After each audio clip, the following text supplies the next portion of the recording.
ஒன்னும் பெரிய மன்னர் பரம்பரையிலிருந்துலாம் வந்துடல. இந்த மூஞ்ச மூடிக்கிட்டு போய் சந்திக்கிறதோ, என்ன இந்த மறைமுகமா உங்களுக்கு தெரியாம போய் சந்திக்கிறதோ அப்படி எல்லாம் நான் செய்ய மாட்டேன். எதுவா இருந்தாலும் வெளிப்படையாக ஒளிவு மறைவு இல்லாம தான் நான் செய்வேன். முதலமைச்சர் அன்னைக்கு சொன்னாரு, இங்க முகமூடி யாரும் செல்ல வேண்டிய அவசியம் இல்லை, அனைவருக்கும் ஒரு வெளிப்படையான ஆட்சி தான் செய்வோம் என்று.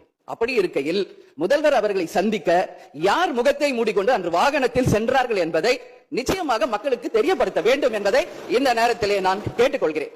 ஏன்னா அதற்கு காரணம் குதிரை பேரம் என்றால் இதைவிட ஒரு தலைகுனிவு இந்த வரலாற்று சிறப்புமிக்க அவையில் எதுவுமே கிடையாது. நிச்சயம் முதல்வர் அதற்கு பதில் சொல்வார் என்று நான் எதிர்பார்க்கிறேன்.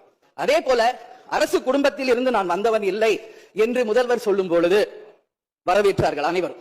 ஆனால் இன்றைக்கு அவருடைய ராஜகுருவாக இருப்பவரை மிஸ்டர் ரத்தன் பண்டிட் என்பவரை அரசியல் சிறப்பு அதிகாரியாக அரசு வேலையில் அமர்த்தியதை ஒட்டுமொத்த தமிழக மக்கள் சார்பாக வன்மையாக இந்த வரலாற்று சிறப்பு மிக்க அவையில் நான் அதை குறிப்பிட கடமைப்பட்டிருக்கிறேன். அப்படி உங்களுக்கு ராஜகுருவா இருந்தா உங்க பர்சனலா அவரை வச்சுக்கணும். பட் அவரை அரசு உயர் பதவியிலே கொண்டு வந்து இளைஞர்களை நம்பி மக்கள் வாக்களிச்சிருக்காங்க.